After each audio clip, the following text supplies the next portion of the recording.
ನಮಸ್ಕಾರ. ಉತ್ತರ ಭಾರತದ ಕೆಲ ರಾಜ್ಯಗಳು, ಈಶಾನ್ಯ ಭಾರತದ ಕೆಲ ರಾಜ್ಯಗಳು, ಅದೇ ರೀತಿ ದಕ್ಷಿಣ ಭಾರತ, ತಮಿಳುನಾಡು, ಆಂಧ್ರ, ತೆಲಂಗಾಣ ಮತ್ತು ಮಹಾರಾಷ್ಟ್ರದಲ್ಲಿ ಪ್ರಾದೇಶಿಕ ಪಕ್ಷಗಳು ತಮ್ಮ ಪ್ರಾಬಲ್ಯವನ್ನು ಮೆರೆದಿವೆ.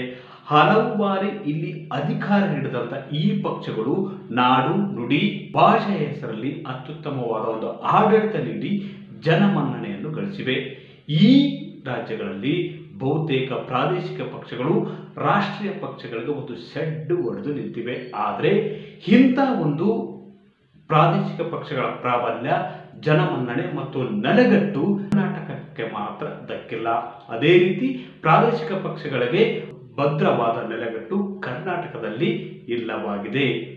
ವೀಕ್ಷಕರೇ, ಪ್ರಾದೇಶಿಕ ಪಕ್ಷಗಳ ಕುರಿತು ಇಲ್ಲಿ ಪ್ರಸ್ತಾಪ ಮಾಡುವುದಕ್ಕೆ ಪ್ರಮುಖವಾಗಿ ಒಂದು ಕಾರಣವಿದೆ. ಅದೇನಪ್ಪ ಅಂದ್ರೆ, ಕಳೆದ 2 ದಿನಗಳ ಹಿಂದಷ್ಟೇ ಬಿಜೆಪಿ ಬಸನಗೌಡ ಪಾಟೀಲ್ ಯತ್ನಾಳ್ ಅವರನ್ನು ಪಕ್ಷದಿಂದ ಉಚ್ಚಾಟನೆ ಮಾಡಿದೆ. ಹೀಗಾಗಿ ಮುಂದಿನ ದಿನಗಳಲ್ಲಿ ಬಸನಗೌಡ ಪಾಟೀಲ್ ಯತ್ನಾಳ್ ಅವರು ಕರ್ನಾಟಕದಲ್ಲಿ ಹೊಸ ಪ್ರಾದೇಶಿಕ ಪಕ್ಷ ಕಟ್ಟುತ್ತಾರೆ ಎಂಬ ಮಾತುಗಳು ರಾಜಕೀಯ ವಲಯದಲ್ಲಿ ಹರಿದಾಡುತ್ತಿವೆ. ಹೀಗಾಗಿ ಪ್ರಾದೇಶಿಕ ಪಕ್ಷಗಳ ನೆಲೆಗಟ್ಟು ಮತ್ತು ರಾಜಕೀಯ ಇತಿಹಾಸ ಇಲ್ಲದ ಕರ್ನಾಟಕದಲ್ಲಿ ಮತ್ತೊಂದು ಹೊಸ ಪಕ್ಷ ಸ್ಥಾಪನೆಗೆ ಮುಂದಾಗ್ತಾರಾ ಎಂಬ ಪ್ರಶ್ನೆ ಕೂಡ ಕಾಡತೊಡಗಿದೆ. ಹಾಗಾದರೆ ಕರ್ನಾಟಕದಲ್ಲಿ ಯಾವ್ಯಾವ ನಾಯಕರು ಪ್ರಾದೇಶಿಕ ಪಕ್ಷಗಳನ್ನು ಹುಟ್ಟು ಹಾಕಿದ್ರು ಮತ್ತು ಅವುಗಳ ವೈಫಲ್ಯಕ್ಕೆ ಕಾರಣಗಳಾದ್ರು ಏನು? ವೀಕ್ಷಕರೇ, ಈ ಕುರಿತು ಮತ್ತಷ್ಟು ಮಾಹಿತಿ ನೀಡ್ತೀನಿ. ಅದಕ್ಕೂ ಮುನ್ನ ನಮ್ಮ ಚಾನಲ್ ಸಬ್ಸ್ಕ್ರೈಬ್ ಮಾಡಿ, ವಿಡಿಯೋ ಶೇರ್ ಮಾಡಿ, ಲೈಕ್ ಮಾಡಿ, ಕಮೆಂಟ್ ಮಾಡಿ. ವೀಕ್ಷಕರೇ, ಕರ್ನಾಟಕದಲ್ಲಿ ಘಟಾನುಘಟಿ ನಾಯಕರು, ದೊಡ್ಡ ದೊಡ್ಡ ನಾಯಕರೇ ಪ್ರಾದೇಶಿಕ ಪಕ್ಷಗಳನ್ನು ಸ್ಥಾಪನೆ ಮಾಡಿದ್ದಾರೆ. ಆದರೆ ಈ ಪ್ರಾದೇಶಿಕ ಪಕ್ಷಗಳು, ಘಟಾನುಘಟಿ ನಾಯಕರು ಸ್ಥಾಪನೆ ಮಾಡಿದಂಥ ಪ್ರಾದೇಶಿಕ ಪಕ್ಷಗಳು ಮಾತ್ರ ಅಧಿಕಾರ ಹಿಡಿಯುವಲ್ಲಿ, ಜನಮನ್ನಣೆ ಗಳಿಸುವಲ್ಲಿ ಮತ್ತು ನಾಡಿಗೆ ಭದ್ರವಾದ ಒಂದು ನೆಲೆಯನ್ನು ಒದಗಿಸುವ ನಿಟ್ಟಿನಲ್ಲಿ ಆ ಪಕ್ಷಗಳು ಬಹುತೇಕ ವಿಫಲವಾಗಿವೆ. ಮೊದಲನೇದಾಗಿ ಹೇಳಬೇಕಪ್ಪ ಅಂದ್ರೆ, 2 ಬಾರಿ ಮುಖ್ಯಮಂತ್ರಿ ಆಗಿದ್ದಂಥ ದೇವರಾಜ್ ಅರಸು ಅವರು ಪ್ರಾದೇಶಿಕ ಪಕ್ಷ ಕಟ್ಟಿದ್ರು. ಆದರೆ ನಾಡು ಕಂಡಂತ ಮುತ್ಸದ್ದಿ ರಾಜಕಾರಣಿ ಮತ್ತು ಸಾಮಾಜಿಕ ನ್ಯಾಯದ ಹರಿಕಾರರಾಗಿರ್ತಕ್ಕಂಥ ದೇವರಾಜ್ ಅರಸು ಅವರು ಕಾಂಗ್ರೆಸ್ನಿಂದ ಉಚ್ಚಾಟನೆಗೊಂಡ ಬಳಿಕ ಕಟ್ಟಿದಂತಹ ಪಕ್ಷ ಮಾತ್ರ ಕರ್ನಾಟಕದಲ್ಲಿ ಯಾವುದೇ ತರಹ ನೆಲೆಯನ್ನು ಕಂಡುಕೊಳ್ಳಲ್ಲ. ಹೀಗಾಗಿ ದೇವರಾಜ್ ಅರಸು ಅವರ ಒಂದು ಪಕ್ಷಕ್ಕೆ ಕರ್ನಾಟಕದ ಜನರು, ಕನ್ನಡಿಗರು ಯಾವುದೇ ತರಹ ಕೈ ಹಿಡಿದಿರೋದ್ರಿಂದ ಆ ಪಕ್ಷ ವಿಫಲವಾಯಿತು. 90ರ ದಶಕದಲ್ಲಿ ಬಂಗಾರಪ್ಪನವರು ಕೂಡ 2 ಪಕ್ಷಗಳನ್ನು ಕಟ್ಟಿದ್ರು.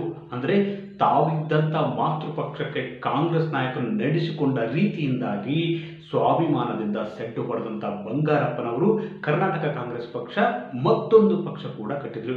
ಈ 2 ಪಕ್ಷಗಳು ಕೂಡ ಕನ್ನಡಿಗರ ಮನಗೆಲ್ಲುವಲ್ಲಿ ವಿಫಲವಾದವು. ಆದರೆ ಬಂಗಾರಪ್ಪನವರು 10% ಮತಗಳನ್ನು ಕಿತ್ತುವ ಮೂಲಕ ತಮ್ಮ ತಾಕತ್ತು, ತಮ್ಮ ಸಾಮರ್ಥ್ಯ ಮತ್ತು ಹಿಂದುಳಿದ ವರ್ಗದ ಶಕ್ತಿ ಪ್ರದರ್ಶನ ಮಾಡುವಲ್ಲಿ ಮಾತ್ರ ಬಂಗಾರಪ್ಪನವರು ಯಶಸ್ವಿಯಾಗಿದ್ರು. ಹಿಂದುಳಿದ ವರ್ಗದ ಬಹುದೊಡ್ಡ ನಾಯಕರಾಗಿದ್ದಂಥ ಬಂಗಾರಪ್ಪನವ್ರಿಗೂ ಕೂಡ ಕನ್ನಡಿಗರು ಕೈ ಹಿಡಿಯಲಿಲ್ಲ.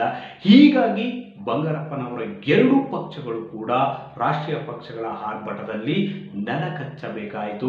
ಅದೇ ರೀತಿ ರಾಮಕೃಷ್ಣ ಹೆಗಡೆ ಅವರು ಕೂಡ ಒಂದು ಪಕ್ಷ ಕಟ್ಟಿದ್ರು, ಲೋಕಶಕ್ತಿ ಅನ್ನುವ ಪಾರ್ಟಿ ಕಟ್ಟಿದ್ರು. ಅವರ ಫೇಮು, ನೇಮು ಎಲ್ಲ ಇದ್ದ ಕಾಲಕ್ಕೂ ಕೂಡ ಪಕ್ಷ ಕಟ್ಟಿದ್ರು ಕೂಡ ಈ ಒಂದು ಪ್ರಾದೇಶಿಕ ಪಕ್ಷ ಕಟ್ಟಿದ್ದಂಥ ರಾಮಕೃಷ್ಣ ಹೆಗಡೆ ಅವರು ಕೂಡ ಈ ಒಂದು ಪ್ರಯತ್ನದಲ್ಲಿ ವಿಫಲರಾದರು ಅಂತ ಹೇಳ್ಬೋದು. ಅದೇ ರೀತಿ ಮುಂದಿನ ದಿನಗಳನ್ನಂದ್ರೆ 2013ರಲ್ಲಿ ಮಾಜಿ ಸಿಎಂ ಆಗಿರ್ತಕ್ಕಂಥ BS ಯಡಿಯೂರಪ್ಪ ಅವರು KJP ಪಕ್ಷ ಕಟ್ಟಿದ್ರು. ಅದೇ ರೀತಿ ರಾಮುಲು ಅವರು ಪಕ್ಷ ಕಟ್ಟಿದ್ರು.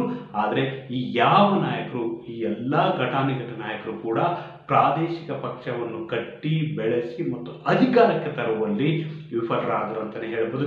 ಇದಕ್ಕೆಲ್ಲ ಪ್ರಮುಖವಾಗಿ ಕಾರಣ ಏನಪ್ಪ ಅಂದ್ರೆ, ಕನ್ನಡಿಗರು ಪ್ರಾದೇಶಿಕ ಪಕ್ಷಗಳತ್ತ ಒಲವು ತೋರದಿರುವುದು, ಕರ್ನಾಟಕದಲ್ಲಿ ಪ್ರಾದೇಶಿಕ ಪಕ್ಷಗಳ ನೆಲೆಗಟ್ಟು ಸಡಿಲವಾಗತೊಡಗಿದೆ. ಈ ಎಲ್ಲ ಇತಿಹಾಸವನ್ನು ಹೊಂದಿರತಕ್ಕಂಥ ಕರ್ನಾಟಕದಲ್ಲಿ ಯತ್ನಾಳ್ ಅವರು ಹೊಸ ಪಕ್ಷ ಸ್ಥಾಪನೆ ಮಾಡಲು ಹೊರಟಿದ್ದಾರೆ ಎಂಬ ಮಾತುಗಳು ಕೂಡ ಕೇಳಿ ಬರತೊಡಗಿದೆ. ಆಗ ಉತ್ತರದಲ್ಲಿ ಪಂಚಮಸಾಲಿ ಸಮುದಾಯ, ಅದೇ ರೀತಿ ದಕ್ಷಿಣ ಕರ್ನಾಟಕದಲ್ಲಿ ಹಿಂದುತ್ವವನ್ನು ಟಾರ್ಗೆಟ್ ಮಾಡಿಕೊಂಡು ಒಂದು ಹೊಸ ಪಕ್ಷವನ್ನು ಕಟ್ಟಿ ಮಾತೃ ಪಕ್ಷ ಬಿಜೆಪಿಗೆ ಶೆಡ್ಡು ಹೊಡೆಯುವ ಒಂದು ಪ್ರಯತ್ನ ಮಾಡುತ್ತಾರೆ ಎಂಬ ಮಾತುಗಳು ಕೂಡ ಕೇಳಿ ಬಂದಿವೆ. ಕರ್ನಾಟಕದಲ್ಲಿ ಪ್ರಾದೇಶಿಕ ಪಕ್ಷಗಳಿಗೆ ನೆಲೆಗಟ್ಟು ಇರುವ ಸಂದರ್ಭದಲ್ಲಿ, ಅದೇ ರೀತಿ ಕನ್ನಡಿಗರು ಪ್ರಾದೇಶಿಕ ಪಕ್ಷಗಳನ್ನು ಬೆಂಬಲಿಸದಿರುವ ಹೊತ್ತಿನಲ್ಲಿ ಬಸನಗೌಡ ಪಾಟೀಲ್ ಯತ್ನಾಳ್ ಅವರು ಇಂಥದ್ದೊಂದು ಪ್ರಯತ್ನಕ್ಕೆ ಕೈ ಹಾಕ್ತಾರೆ ಎಂಬ ಪ್ರಶ್ನೆ ಕೂಡ ಹಲವರನ್ನು ಕಾಡತೊಡಗಿದೆ. ವೀಕ್ಷಕರೇ, ಹಾಗಾದರೆ ಬಸನಗೌಡ ಪಾಟೀಲ್ ಯತ್ನಾಳ್ ಅವರು ಅಂದರೆ ಬಿಜೆಪಿಯಿಂದ ಉಚ್ಚಾಟನಗೊಂಡಿರ್ತಕ್ಕಂಥ ಬಸನಗೌಡ ಪಾಟೀಲ್ ಯತ್ನಾಳ್ ಅವರು ಪ್ರಾದೇಶಿಕ ಪಕ್ಷ ಕಟ್ಟಿ ಬಿಜೆಪಿಗೆ ಶೆಟ್ಟು ಬಿಡ್ತಾರಾ? ಈ ಕುರಿತು ಕಾಮೆಂಟ್ ಮಾಡಿ ತಿಳಿಸಿ. ಈ ಮಾಹಿತಿ ನಿಮಗೆ ಇಷ್ಟವಾದಲ್ಲಿ ವಿಡಿಯೋ ಶೇರ್ ಮಾಡಿ, ಲೈಕ್ ಮಾಡಿ, ಕಮೆಂಟ್ ಮಾಡಿ.